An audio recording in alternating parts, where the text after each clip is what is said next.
world where this is like part of experience, just part of experience. Somebody can experience. Wander around the countryside near Tzfat. Look, there's stone. I know so-and-so is there. Another story is he sees a goat and he says to Chaim Vital, see this goat? In this goat, there's a sage from the time of the Mishnah, from 1,400 years earlier, who's returned in Gilgul on that goat. And you find stories like that all the way up to the 20th century. For example, in the writings of Yehuda Fataya, who I know Noah is a fan of, who talks about just experiencing, just living in that world in which there's a soul in a fruit, in a pomegranate or a date, and all kinds of stories of that. Living in a world in which that's part of your experience. And now what I want to turn to now are, again, continuing on this theme of living in that kind of world, are a couple of kavanot that people might know that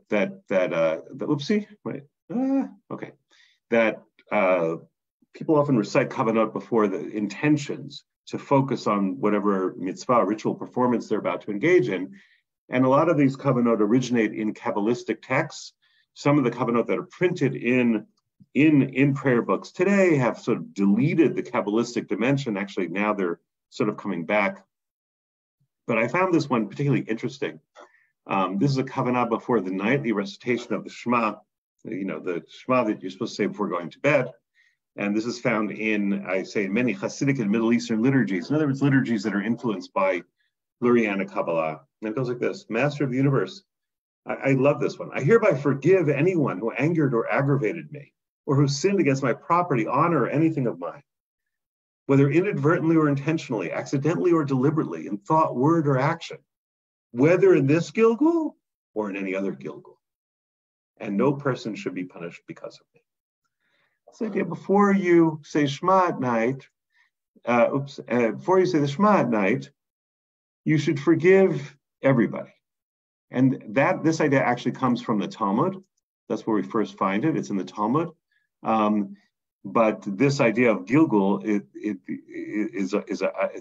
it's a post-Lurianic Kabbalah thing. It is, I'm going to forgive everyone. I want everybody to punish me, whether in this lifetime or any other lifetime. And it's a sense of your living. I'm giving this to you. First of all, you should recite it before you say Shema on the bed, right?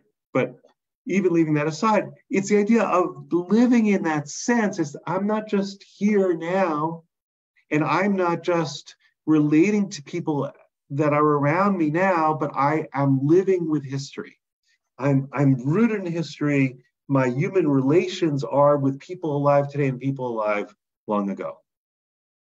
And I have an ethical duty towards them, in this case, to forgive them.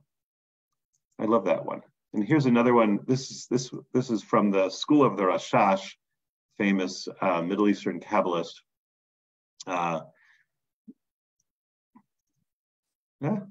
we go. Okay. Who lived in the 18th century, very, very influential Kabbalist.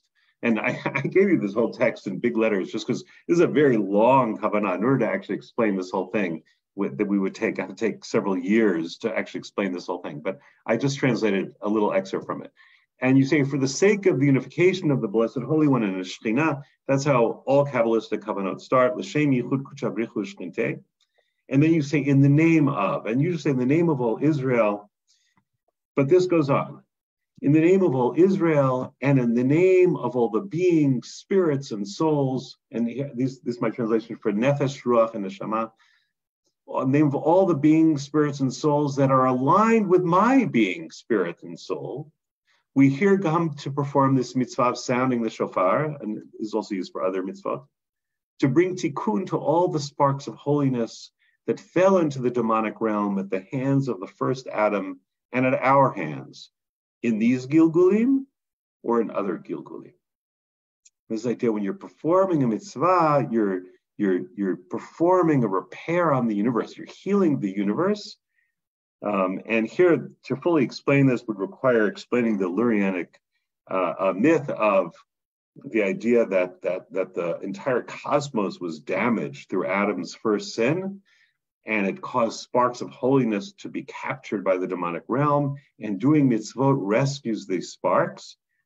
But that's not the part I want to focus on. I want to focus on that the idea I'm doing this mitzvah to repair the universe by all the people who've damaged it, both in this lifetime and another lifetime, that I myself have damaged it in this lifetime or another lifetime. And again, it's this idea of living in history, living in a broader context. And here's something I really want to make very, this is one thing I want you to take away from this whole 3 sessions on Gilgul. It's this, which is, when people talk about reincarnation popularly, they say, oh, I was the Queen of England in a past life, or, I was, whatever. I was, Benjamin Franklin, or I was the first Lubavitcher Rebbe in a past life, or whatever. And it's very, very, it's very, very narcissistic in many ways, right? It's really about my own biography. And people, by the way, of course, people never say I was, a horse thief in rural Ruthenia in a past life, or I was the horse thief's servant. People never say that. It's always I was Benjamin Franklin, I was Moshe Rabbeinu, right? Anyway, it's about your own biography. And I just want to say this, and this is the key thing. I'm laughing because Noah made a very funny joke in the chat that she was a pomegranate, because there's a story about Yehuda Fataya of actually where there's a soul in a pomegranate. But here's the point here's the takeaway. The Jewish idea of Gilgul is not about that. It's not egotistical, it's not narcissistic. It's about something broader, right? It's about, I'm doing this mitzvah in the name of all beings, souls, and spirits that are aligned with my being, soul, and spirit, so they have the same root in heaven, and in relationship to all the gilgulim. Or I forgive all the people before I go to sleep, not only in this lifetime, but in all my human relationships in past lifetimes. Right?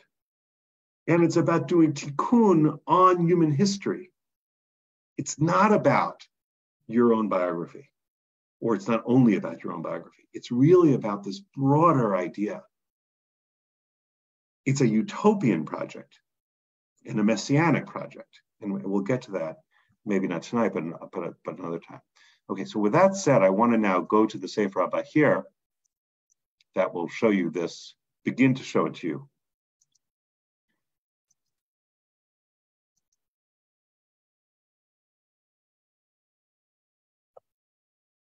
So this I call Gilgul as the fate of a community. And actually, this would be a good time for us to take just a breath.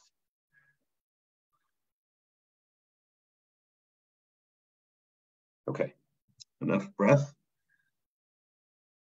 So this is from what's known as the first kabbalistic work. It's very mysterious work. It's very fragmentary. It's unclear how it was written. Certainly we don't know who wrote it, but where it was written, how old it is. It seems to be composed of layers of fragments that were rewritten and rewritten. But it even starts circulating in Provence in the late 12th century and becomes foundational for future Kabbalah. Scholars are still working on it and writing innovative things about where this thing came from and how it was put together. And parts of it were probably written in the Middle East, parts of it were written maybe in Germany, maybe edited or reworked in a kabbalistic framework in Provence, but it very, very unclear. Okay, so this is just a little passage from it. Starting with a quote from Ecclesiastes from Kohelet: a generation goes and a generation comes. Or in Hebrew, dor halech v'dor ba. And Rabbi Akiva said, now this is classic Kabbalistic medieval Kabbalah. They quote things in the name of Talmudic sages, but it's made up. I mean, it's a literary conceit, and the Zohar is a specialist at this, but this already starts in the Sefer Abba here. Rabbi Akiva said, why a generation goes and a generation comes? And the implication is that it's a strange order. It should say a generation comes and a generation goes. Why are they going before they're coming? Dor holech v'dor ba. Generation goes away and a generation comes. Right? Why does it say that? It should say a generation comes and a generation goes. And Rabbi Akiva, at least the fictional Rabbi Akiva, says, because it had already come into the world. Okay, so the new generation is a gilgul of a previous generation. Now, the word gilgul does not appear in the Sefer Bahir. In fact, no word for this phenomenon appears in the Sefer Bahir. Just talks about it as though it's obvious. Why generation goes and generation comes? It had already come into the world. And then the text, the Sefer Bahir goes on, an allegory, mashal, umada vardomeh, an allegory. To what does this matter similar? To a king who had slaves. Okay, and the king here in all these allegories is always God. The slaves are obviously human beings. To a king who had slaves, he dressed them with embroidered silk garments according to his best ability. The slaves went astray. He expelled them and drove them from him and stripped them of his garments, and they departed. The king went and took the garments, washed them thoroughly until there was no residue left, and kept them in readiness. The king acquired other slaves and dressed them with these garments. He did not know whether or not the new slaves were good or not, or would be good or not. But behold, the new slaves benefited from garments that had already come to the world and that others had worn before them. Okay, so that's the allegory here. Does everybody get this? Let's read it again. A king had slaves. He dressed them with embroidered silk garments according to his best ability. The slaves went astray. He expelled them and drove them from him, stripped them of his garments, and they departed. He took the garments, he washed them thoroughly until there was no residue left, kept them in readiness. The king acquired other slaves, dressed them with these old garments. He did not know whether or not the new slaves would be good or not.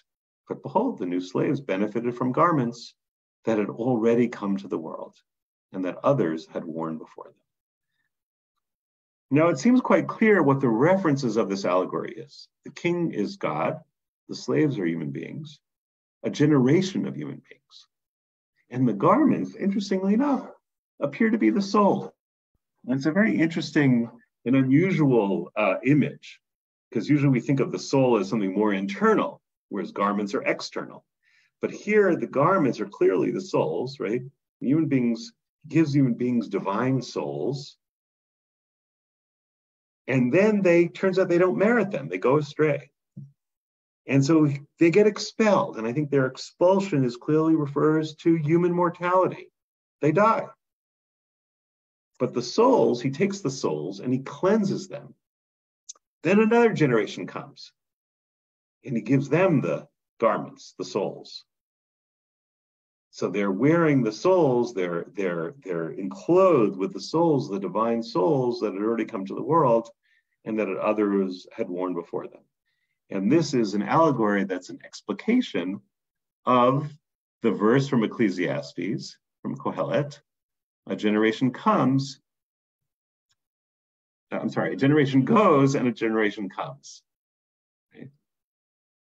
The first generation of slaves, they go astray. They don't merit these divine garments. And then he takes the souls, they die, and a new generation comes. Now, this is an allegory about which we could spend many hours, many years. I want to draw your attention to a couple of features of it. One is, again, this idea that first of all, that the souls are divine, right? That's clear. They're a gift from God. They're referred to as his garments, these beautiful garments, beautiful souls, right? And this idea that the soul is divine is something that goes deep into Jewish tradition, something we recite every morning. We say, Elohai neshamot natatabi, my God, the soul that you placed in me. That's one thing. Another thing to notice is this is, although it doesn't use the word gilgul, interestingly, it has no name for this. It talks about it several times in the course of the text, never gives a name for it, just talks about it. It's a generational phenomenon. It's not an individual phenomenon at all. Right? Very interesting here. Again, that we're so far from reincarnation. We're talking about a community. That's why I say it's the fate of a community. It's really the fate of a generation of humanity, right? And this idea that God is bestowing souls, and what produces death? What produces death is that the human beings don't live up to the divine gift. And if they don't live up to the divine gift, they die, and maybe it's actually even an explanation for human mortality. But the souls are divine, and he takes the souls, which are sullied by human beings, and he washes them, right? And then he bestows them on a new generation, presumably to see if that generation will merit them. Okay. In the Sefer Bahir, it says that the same souls can go through this process as many as 1,000 generations. As many as 1,000 generations, it says.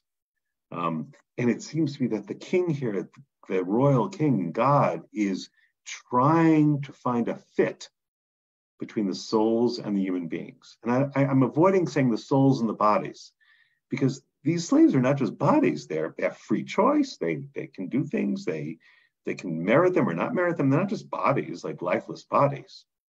It's somehow between the divine soul and the human being. And that gilgul is produced through a mismatch between the human and the divine.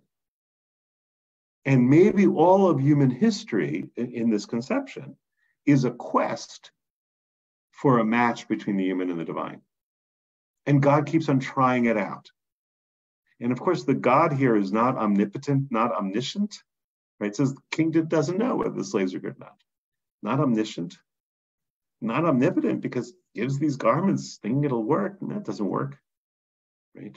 Very, very, these features very much become central features of kabbalistic myth.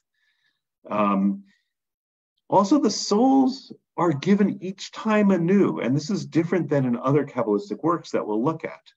The soul starts out completely clean.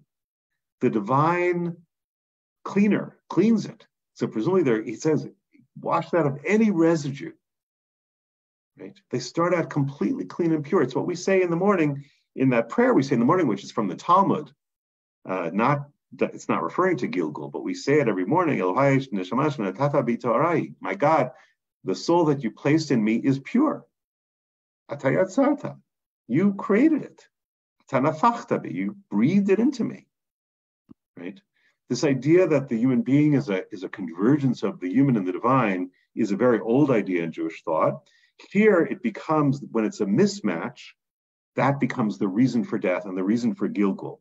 And it's a collective thing. It happens collectively.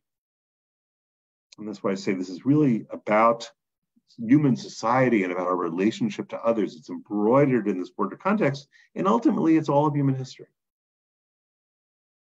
Okay, so that's one of the first recorded Kabbalistic descriptions of gilgul, descriptions of the reason for gilgul. And now we're going to move to something very different tonight, a different take on it. We're going to move to a work called the Tikkunei HaZohar, which could be translated as the adornments of the Zohar, which was a book written somewhat after the main body of the Zohar. So the main body of the Zohar is written approximately from 1270 to 1290 or so, approximately, very approximately. This work was probably written somewhere between 1290 and 1310 in Spain, in Aramaic, written anonymously by a different author than the authors of the main body of the Zohar, and you can tell it stylistically in various other ways. And it talks a lot about gilgul. It's all over the place. So we're going to spend a lot of time looking at passages from this work. It certainly makes frequent reference to the Sefer Bahir, this work that started circulating more than a century earlier, but also to the main body of the Zohar, as well as to many, many other works. But before we get there, again, let's just take a deep breath, sort of cleanse the palate of your mind, because we're going into a somewhat different universe than the Sefer Bahir. So let's take a minute, one breath.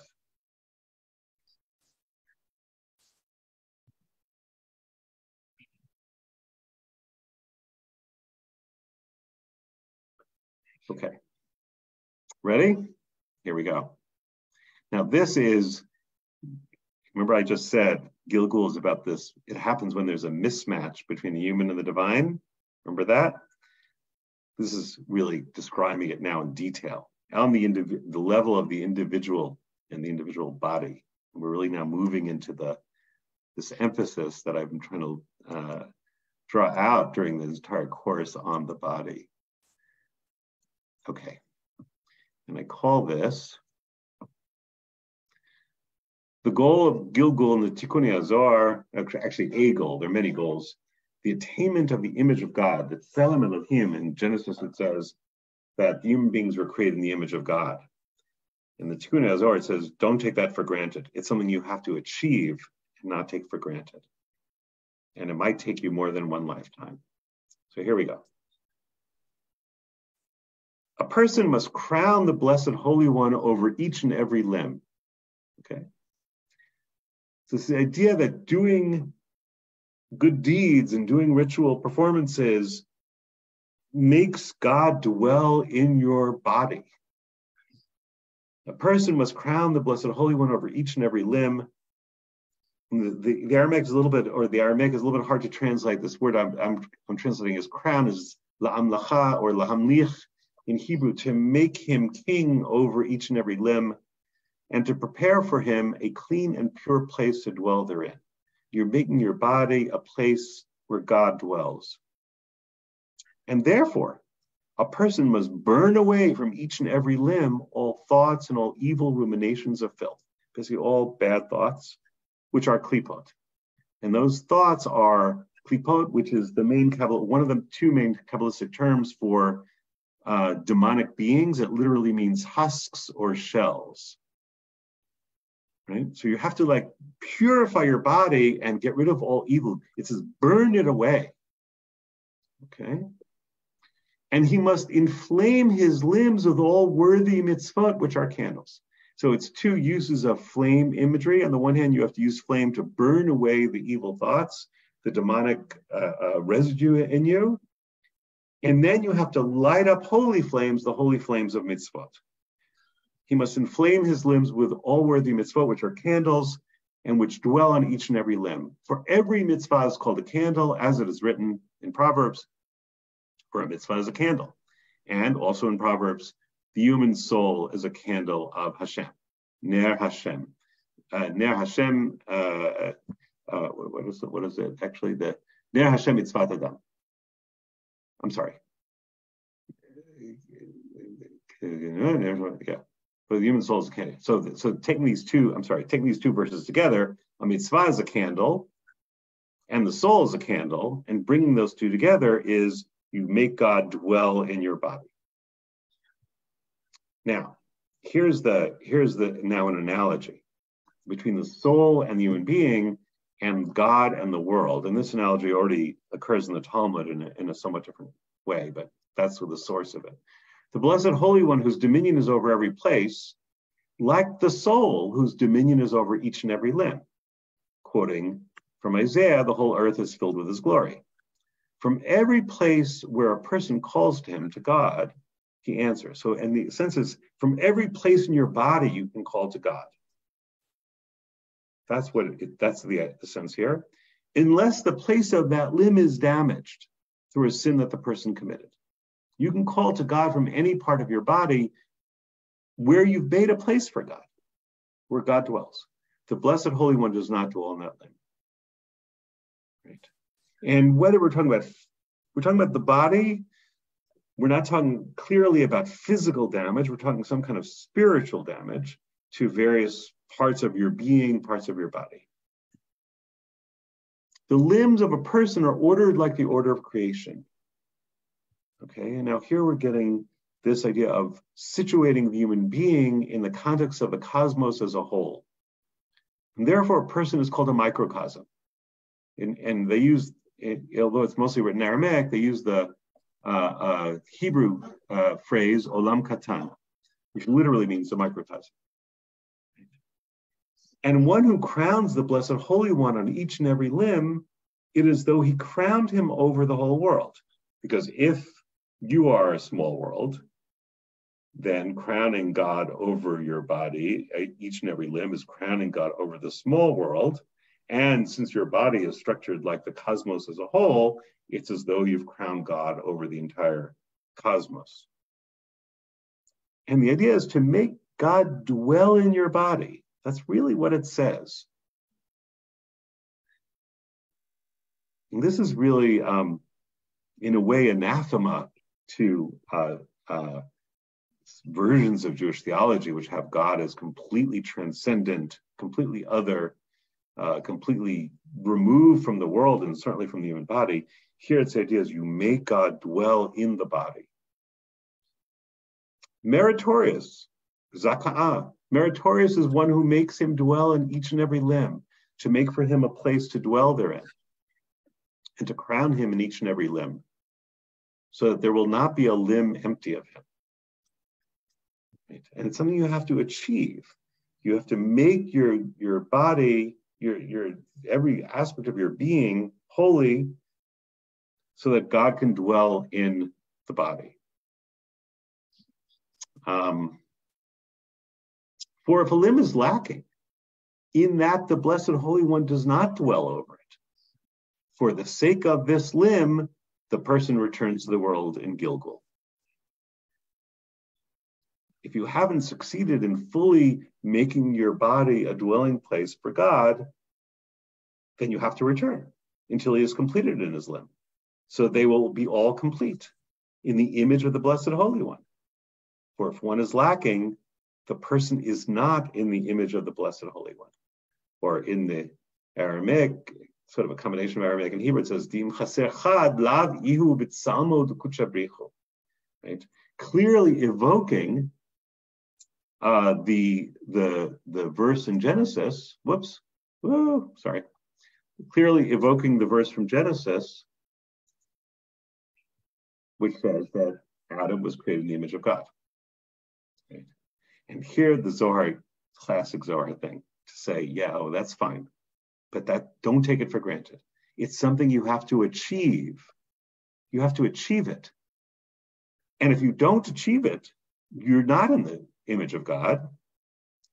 And but because you should be in the image of God, because God created the image of God, but you have to attain it. And so it's a paradox. Because you haven't achieved what you should achieve, you have to come back. And you have to come back how long? As long as it takes for you to make your entire body a dwelling place for the divine. This is 150 years after the Sefer HaBahir, or 130 or 40 years after the Sefer HaBahir started circulating, but in a way you can see it's the exact same spirit, right? That the motivation for Gilgul is the achievement of a convergence of the human and the divine. The Sefer HaBahir has its imagery of the slaves and the garments. The Tikkunei Zohar has its imagery, very, very different imagery, of making the body a dwelling place for the divine. And that Gilgul is about completing this task of a convergence between the human and the divine. It's very, in spirit, it's extremely similar to the Sefer HaBahir, although in imagery, it's really, really, really different. And it's the idea of again, this emphasis, and also it explains why reincarnation, why Gilgul, because it's about the body. Because a human being is many things, but it's also a body. A human being is a body. It's an embodied self. And the idea of Gilgul is, in order to complete the embodied self, in order to be what you should be or what you are in principle, you have to come back and do it again. In a body.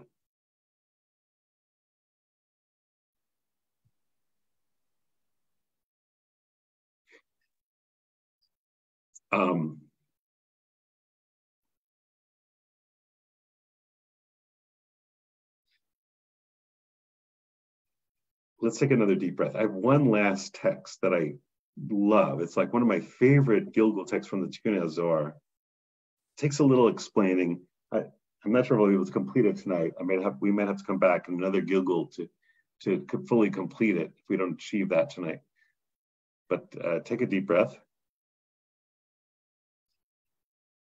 and experience your body, right? I mean, in a way, it's something that there's a verse that says "Vasuli mikdash v'shachanti b'tocham," and they shall make for me a holy place, a temple or a sanctuary, and I will dwell in their midst.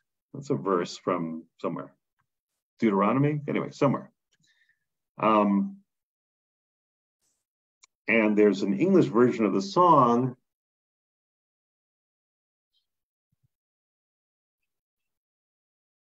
that I can't remember all the English words, but it starts off, "Oh Lord, please make me a sanctuary." Right? Please make me a sanctuary. Right? In the Hebrew verse, it's really about making a temple or a mishkan or something. But in the English song, it's really about, "Oh Lord, please make me a sanctuary." And that's very similar to the spirit of this passage. Making your body, making your being a place for the dwelling of the divine, and that is the task of each person, and also has a cosmic significance because of the person being a microcosm.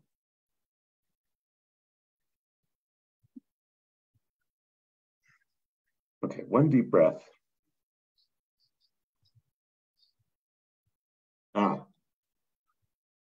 Thank you, Sharon. Oh Lord, prepare me. Wait a second. I meant to click on your chat. Oh Lord, prepare me to be a sanctuary, pure and holy, tried and true, and in thanksgiving, I'll be your living sanctuary for you. Yeah, exactly, right? And it's very much in the spirit of this Tikkun HaZohar passage.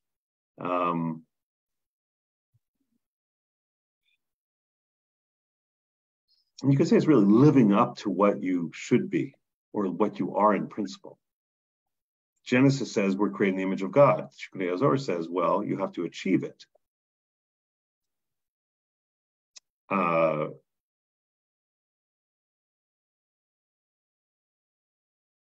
And you have to achieve it because you are it in principle. It's not like you've just failed. You have to achieve it. Sharon says, how can you do that if you come back as a stone or a frog? Well, it turns out this question of whether you could come back as something other than a human being was a big controversy in the 13th century. Many of them rejected this idea. This idea, most of them in the 13th century at least rejected the idea you come back as anything other than a human being. It only came in later, especially in Lurianic Kabbalah. But in Lurianic Kabbalah, there's an idea that certain sins were so grievous that you were condemned to come back as a stone, and then you had to work your way up.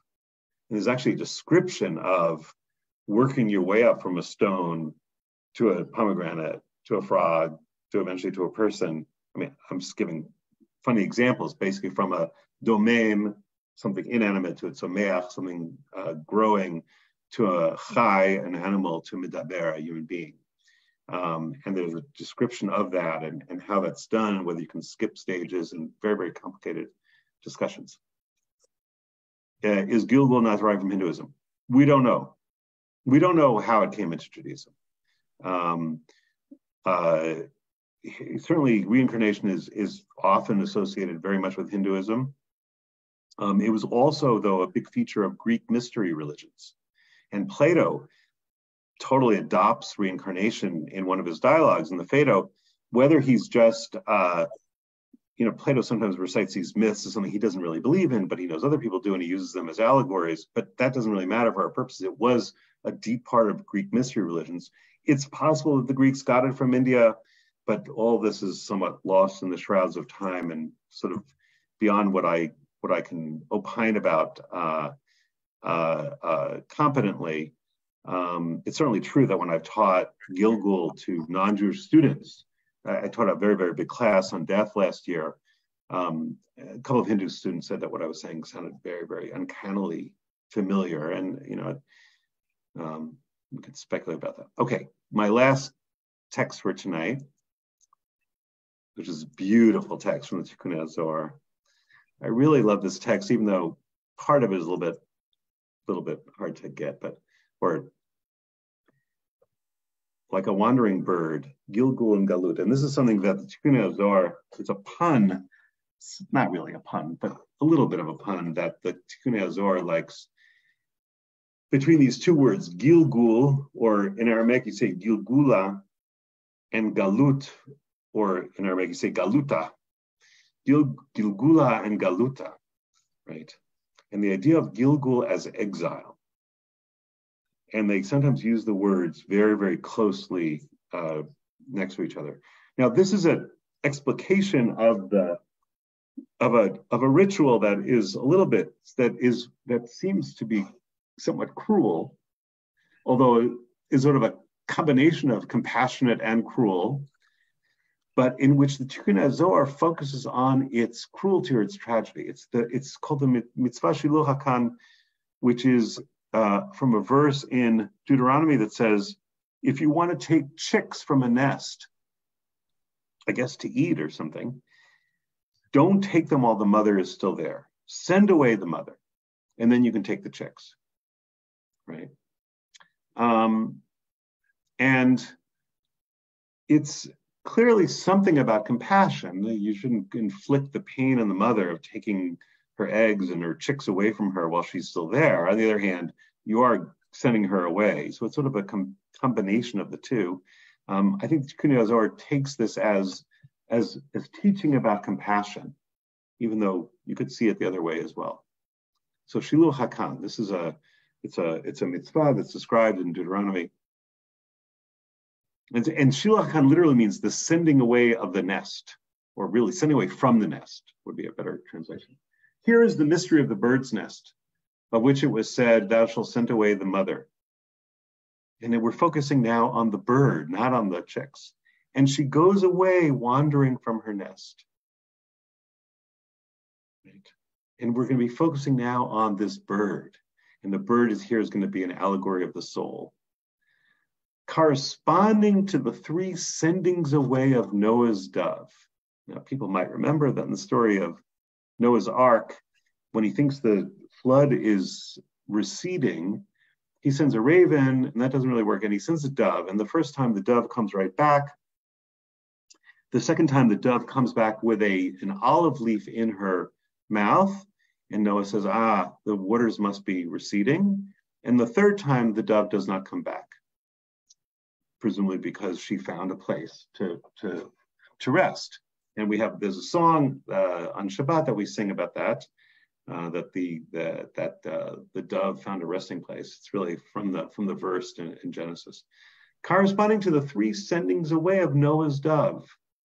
And when she found a place to dwell therein, it was said, and she returned no more to him, no more to Noah. In other words, no longer to return another time through grafting. Now, grafting is one of these words that's used for gilgul or reincarnation. And here the idea is that the bird that's sent away in this ritual of the sending away from the nest is the soul, and so is Noah's dove. And the idea of the three sendings away are three gilgulim. And the idea, ideally, you should be able to complete the task in three gilgulim, although Tikkun Zohar also says it can go on for at least 1,000 generations. So the three sendings away of Noah's dove. And we have this idea of this bird wandering. And this is also from, I sort of reorganized these paragraphs a little bit. Rabbi Shimon said, the mitzvah of the sending away from the nest, the purpose of it is to arouse compassion. Okay, but now in the allegorical mode, what are we having compassion for? On those beings, spirits, and souls. So these are the three components of the human soul in Kabbalah, the nefesh, the ruach, and the neshamot. Okay, so it's to arouse compassion on those beings, spirits, and souls who have gone away into exile, into gilgul. And actually, it's in the Aramaic would be into exile, into galuta, and into gilgula. And this idea that gilgul is a kind of exile. And the wandering of the soul through gilgul is like a wandering through exile. It's like the wandering of the Israelites or the Jews through exile. It's also, in other parts of this passage, it's the wandering of the Shekhinah through exile. And the wandering of the soul through gilgul is another image of this wandering, this exile that's so deeply embedded in so much of Jewish tradition. Expelled from their bodies, which have been destroyed. In other words, the soul, once the body dies, the soul goes wandering. And it's clearly also evoking the idea that comes from the Talmud, that the Shekhinah, the divine presence, goes into exile when the temple is destroyed. So the Shekhinah is to the temple as the soul is to the body. And when the soul dies and the temple is destroyed, these beings go into exile. And what is written of them? Right? When things work, when it works. And then it quotes this verse from Tehillim, a beautiful verse. I'm giving you just the beginning of it. Gam sipor matzabait udra kemla hashashata efrochea. And this is the King James translation, which I love. Yea, the sparrow hath found a house, and the swallow a nest for herself, where she may lay her young. And then the Tikkun Azor comments, yea, the sparrow hath found a house. This is the first gilgul of the nefesh. And the swallow a nest for herself. This is the second gilgul of the ruach, where she may lay her young. This is the third gilgul of the neshama. And the idea here is that the gilgulim correspond to various parts of the soul. That in one gilgul you may do tikkun, you may do healing on your nefesh, the lowest part of the soul. Second gilgul on your ruach, the intermediate part of the soul. The third gilgul on the neshama, the upper part of the soul. And during this whole time, you're like a bird wandering. And I think this image of the soul as a wandering bird, I find it to be an image of great beauty and great profundity as a way of describing human existence. And with the in the fuller part of the passage, maybe I'll give some of it next time, that also relates it to the wanderings of the Jews through exile and the wanderings of the Shekhinah through exile, as long as the world is in a state of rupture, this idea of the Shekhinah wandering through exile. So we have a correspondence between the individual soul, the collective nation, and the divine, all wandering through Gilgul, wandering through Gilgul, which is also exile, which is also alienation, looking for a home. Right?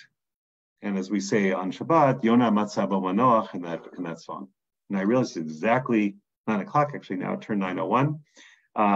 So I am, for people who have to go, nice seeing you. Hope to see you next week for more Gilgul. And for people who can stay, I'm willing to stay as long as people want and as long as Trisha wants to keep the window open for questions or discussions.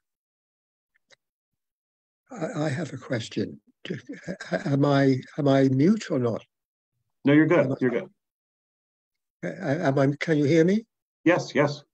Oh, good. So I know that you and I had a brief discussion about this in an email, but you know, I continue to wonder the political aspect of all of this. Your explanation is fascinating, absolutely fascinating.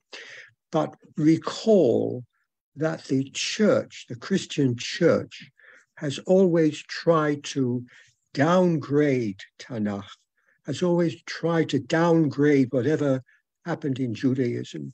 And is it not possible that in confronting the alleged resurrection and reincarnation of Christ, they come up with this complex explanation to say, you know, this was no big deal that Christ would be reincarnated and resurrected. We've known about this for generations, for millennia. So what the hell are you guys talking about? What do you think?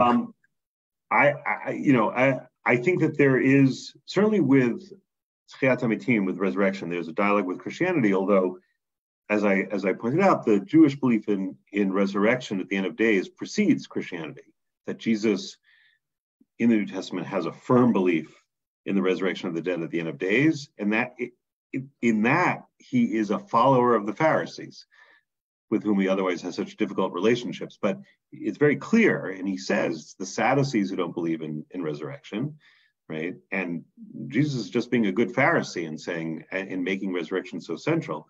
And not of himself, he doesn't talk about his own resurrection, he talks about the resurrection of all people at the end of days. Now, reincarnation, though, is different. Reincarnation does not appear in normative Christianity.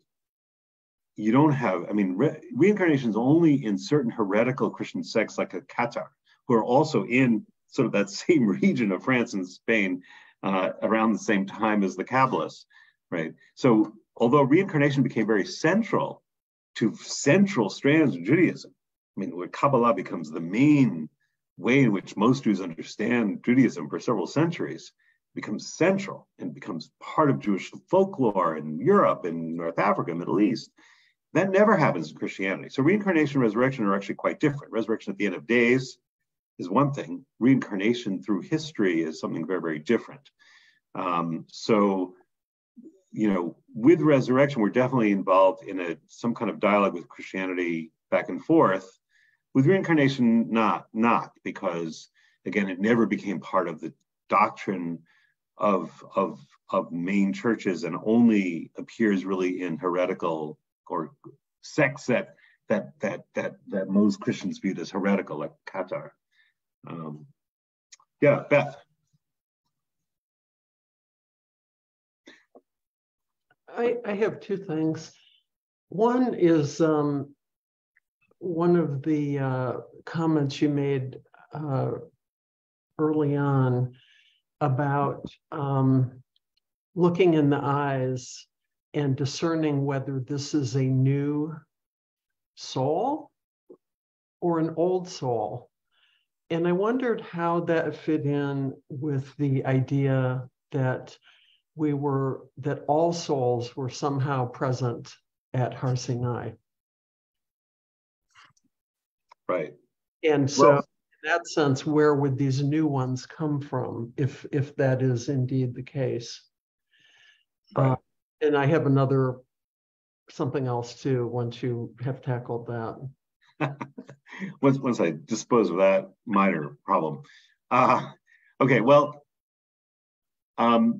interestingly, in part because it's it's a relatively late development, only 850 years old.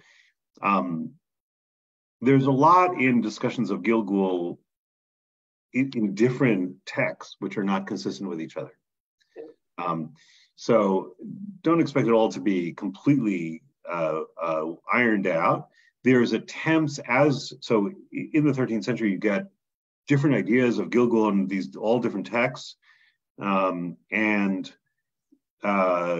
In the 16th century, in Chaim Vital, he does try to actually make it more consistent with each other. I mean, another question to ask is, what is the relationship between gilgul as a remedy for sin and Gehinom, hell, as a remedy for sin?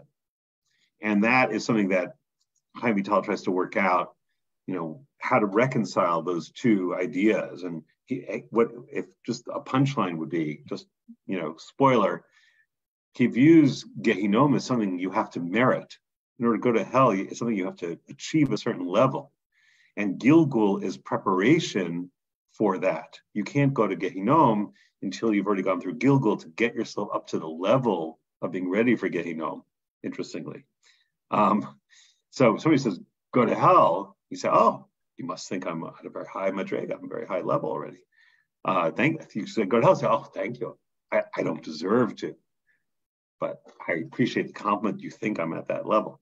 But that wasn't what you were asking. You were asking something else, which is actually very, very important. And it has to do, and again, this is anticipating, we'll do this a little bit in the next time or the next time.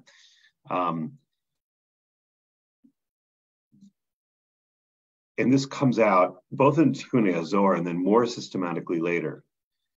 Gilgul becomes a collective project because all souls were contained in Adam. Adam really contained all souls. And that idea is very, very old. That's not originally a Kabbalistic idea. You find that idea in Midrashic literature and a passage in the Midrash Tanchuma, that all souls were contained in Adam. Okay? And that in the Kabbalistic image that Adam's sin caused, well, in Lurianic Kabbalah, Adam's sin caused most souls to fall into the demonic realm. And when souls come into the world, they're emerging from the demonic realm and they need tikkun from the get-go. You don't need, I mean, if the following phrase had not already been appropriated by this other religion, it would be the right phrase, original sin. The original sin causes a catastrophe to all the worlds and to all the souls, and that's why when people are born, tikkun is already necessary, because everyone is emerging from this catastrophe caused by Adam's sin. Okay, but that takes time. In other words, there's a process. Just because they were all included in Adam, they don't all come out at once. So they come out over time, right? So some souls are now in the world for the first time. In Luriana Kabbalah, there's the idea that as history goes on, you know, it gets harder and harder to get these souls out of the clutches of the demonic. But there's also another little twist, which says, I mean, this is more detail than you're asking for. I know that. Which says that actually at the time of Adam, before Adam sinned, or at the time Adam sinned, some of the souls actually flew upwards and were saved from going, from being part of Adam when he sinned. And those are the new souls. But leaving all those details aside, the fact that they were all contained in Adam doesn't mean they've all come into particular bodies over time. So the new souls are the souls that are here for the first time. In some strands of 13th century Kabbalah, there's an idea that the importance of doing tikkun on your own soul is to make it possible for new souls to come into the world. The new souls will not come into the world until the old souls are already all healed. And that also gave it a messianic connotation, because this idea is when the Messiah will come when all the souls that exist in the heavens come into the being. And it's actually based in a Talmudic dictum, a very enigmatic Talmudic dictum that some of you might know. Ein ben David ba ela ad sheyichlu kol neshamot me'aguf, which means the son of David, in here meaning the Messiah, will not come until all the souls have come out of the body. Very enigmatic saying. And it does seem that the word body there means some kind of heavenly storehouse of souls. And they all have to come into earth, right? Now, the Talmud doesn't know about gilgul, but the Kabbalah said this means it's so important for us to heal our souls so new souls can come. And when all the souls have come into the world, then the Messiah can come. So that's part of why this I said earlier, the collective project of gilgul has a messianic component, because the idea is this collective project of humanity to heal the souls is necessary in order for the Messiah to come. Right? It's not about your own, it's not, again, not an egotistical thing, but it's a collective, utopian, even messianic project of healing humanity. So that was a long answer to a short question. Oh, but that was the easy question. You had a harder question. Yes, here's my harder question. Particularly with the idea of this cleansing of souls that needs to take place, and that apparently at the end of days that we are somehow participating in this rather than just leaving it up to God. One thing I wondered about in terms of the project of the revolutions of the entire body of people is how this all fits in with human evolution. Because we haven't been exactly as we are right now always.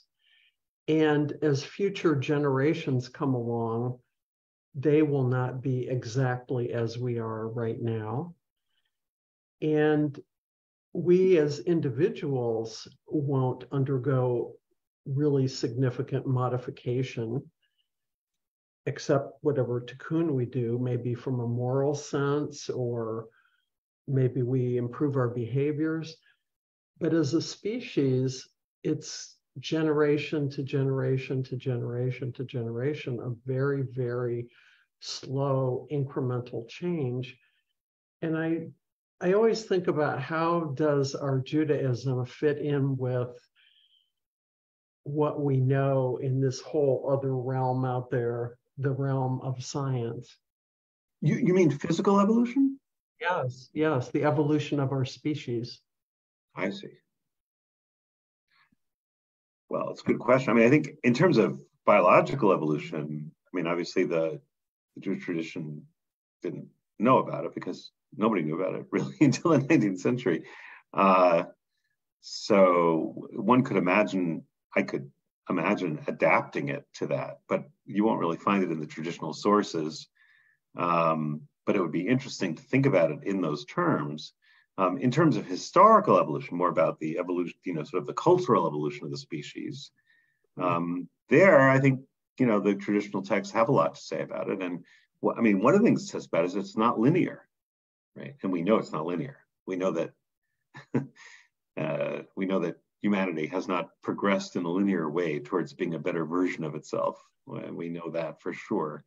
There was an idea in the late 19th century that things were just getting better and better, and humanity was evolving better and better. Then came World War One. Then came World War One, and that was the end of that idea. So we know that it's not we know for sure, and the horrors of the last century have proven it beyond a shadow of doubt that it's not a linear evolution. And Kabbalah has a lot to say about that. Like this is an old idea in Jewish tradition, but long predating Kabbalah, about Chevlei Mashiach, right, which is the travails of the Messianic era, and maybe even goes back to the Tanakh, although it's unclear. The idea at the end of days is going to be terrible suffering. And you find that in the Tanakh. You certainly find that in Talmudic ideas about the Messianic era that's preceded by all kinds of terrible suffering. You certainly have that in Kabbalah. And in terms of gilgul, it has to do with this idea that the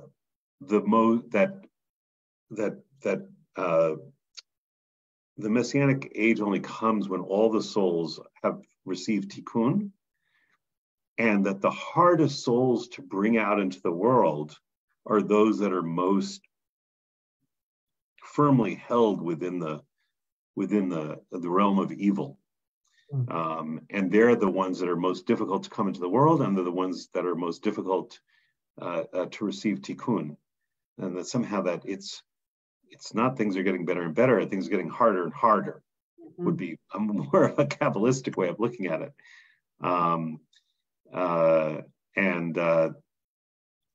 I think, to my mind, it captures more of the way human history looks than an idea about that of linear progress. No Jew could possibly believe that history moves in linear progress. Certainly not after 1945. So, and certainly not if we look at not if you look at any period of human history, certainly not the last 100 years.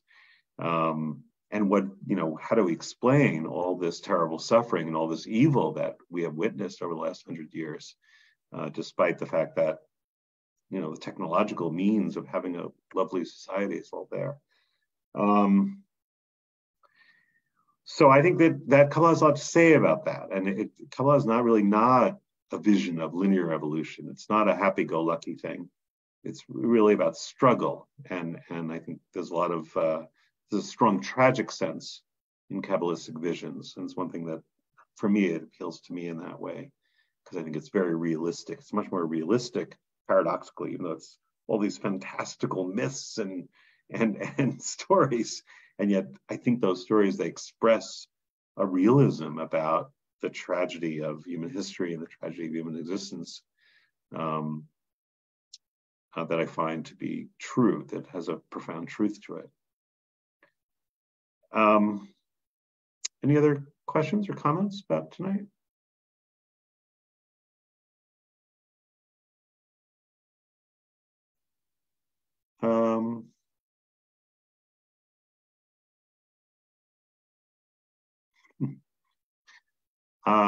Noah says, like all the Torah was given its sign of it, waits for the right person to bring it into the world.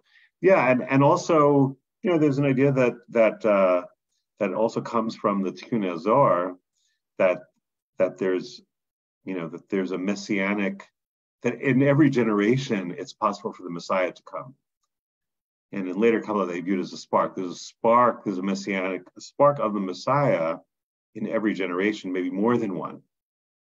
And the question is whether the generation is worthy of it coming, or whether the bearer of that spark is worthy of bringing it into the world.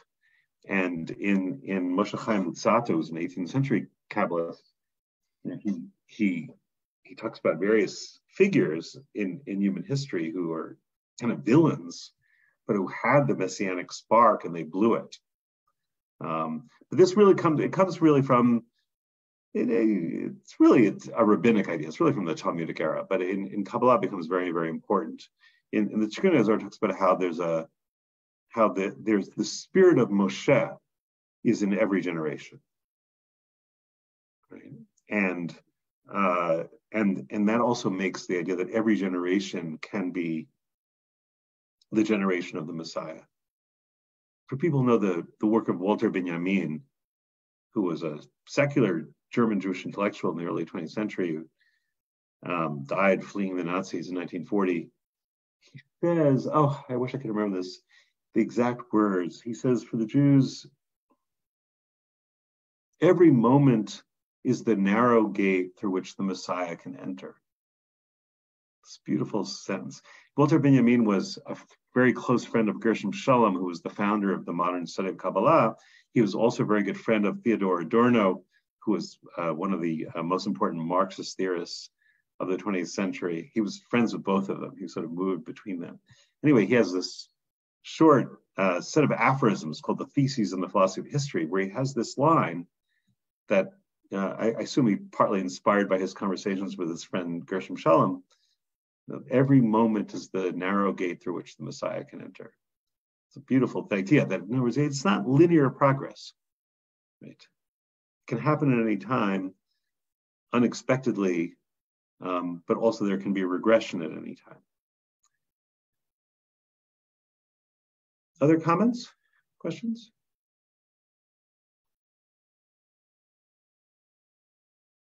Okay, well, maybe then reminds me of Yeats's Jars of History. Yeah, definitely. Definitely. I think many profound thinkers have had these ideas.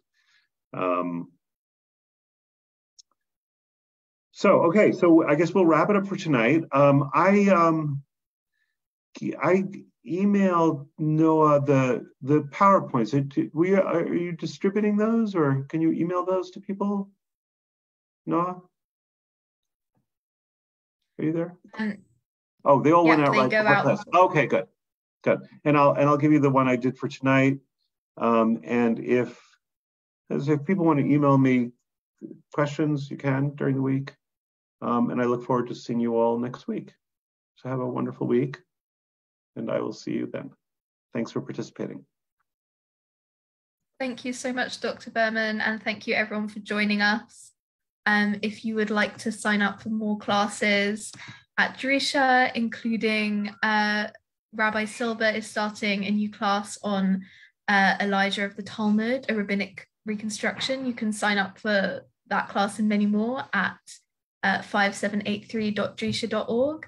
And we're looking forward to the next few classes. Thank you so much.